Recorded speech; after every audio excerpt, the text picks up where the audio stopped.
Hello, it's Jeff, the garage guy again. I tweaked your plan a little bit, and I also included some details that were lacking before, so you can see the size of different things. This is the top view. What I've done was I didn't add open shelves, but I added cabinets. We'll take another view of that, and I'll give you my opinion on that in a second here. All right. So nothing's changed on the back wall yet. Obviously, it sounds like we're probably going to make some changes. But basically, I'm putting together Plan 2. And Plan 2 has not changed until we get some more input on the back shelves and things like that. Here's what I did add. These cabinets between the windows. Cabinets, when it comes to a situation like this, I can't really do big husky shelves like I did over here, because these shelves rely on the corner of the wall on the other cabinet for support. So what I did was I did cabinetry. Now we can take the doors off of these cabinets and they're open shelves. So basically they're open boxes with adjustable shelves in them. That's the best way to get, adjustability in shelves and not just have a couple fixed shelves across there with brackets hanging down everywhere in your way. So that's what I did there. Of course, I'm more than happy to change that. That's just what I would do if it was my garage, is that. So I also included some dimensions here for you. Here we're looking at the back wall. This shoe cabinet here is 36 inches wide. These are 84 inches tall, and 16 inches deep. And then the cabinet on the right side is also 36 inches wide, 84 inches or 7 feet tall, and 23 inches deep. In this original plan here, what I did was I started your cabinets at the edge of this step. If the step wasn't so big, I would have put the cabinets much closer to the door. I just don't know about halfway standing on a step getting into your cabinet, but that's completely up to you. If it was my house and I wanted more space here, I'd go ahead and do it, but from a designer perspective, I didn't. So just let me know what you'd like me to do there. If you want me to bring these closer to increase this, we can.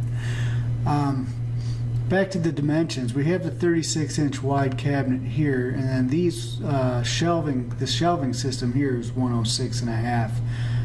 That's essentially so I can take a 9-foot piece of material and trim it to the wall, and so it's going to be somewhere between 108 and 106.5 or something like that. The shape of the wall isn't square, so I just needed room to make little adjustments in the size of it to fit the wall real nice. But what you really want to do is combine these two dimensions for the top shelf, because the top of this cabinet is part of that shelf. So we have a 12-foot section here, so that's not too bad. That's a 12-foot shelf, and then in between here we have 50 3/4 on each side of the center column, which technically you can stick things behind, but I'm sure you'd probably want to avoid that if you actually want to get it out without moving other things out of your way. And then of course we have the 18-inch height in between each shelf. So hopefully that helps with you guys determining whether or not this is big enough. Now this is the right wall in the garage. I just thought I'd throw in all the dimensions there. So we have 3 feet or 36 inches for these two outside cabinets, and then we have a 30-inch wide for the center cabinet. Now I made these cabinets taller.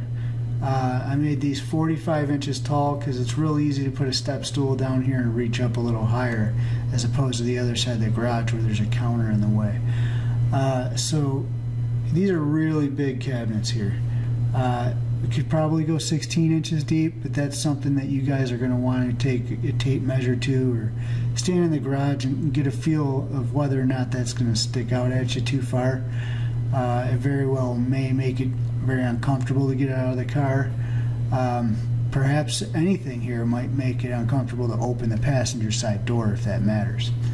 Then your cabinet here, I have 23.5 inches tall, 38 inches wide with a 39-inch countertop, and I did these ones 16-inch deep as well. Hopefully that helps. I apologize for the delay. Oh, here's the other wall, I'm sorry. We have a 12-foot countertop. Each of these cabinets are 36 inches wide or 3 feet wide and 12 inches deep. And it's a 30-inch standard height cabinet here. So you should be able to reach most of the cabinet from the ground pretty easily. So hopefully that helps. Let me know, if you want to give me a telephone call, that might be best to bounce ideas back and forth at a faster pace. We'll talk about, what you want to do next, what you want to change. Like I said, happy to do it. And I'm also going to send you a printable version with pricing for the new plan. And the dimensions, I'll go ahead and send the copy of the dimensions over as well. So check that out and give me a phone call and let me know what you'd like to do from here. Thanks, guys.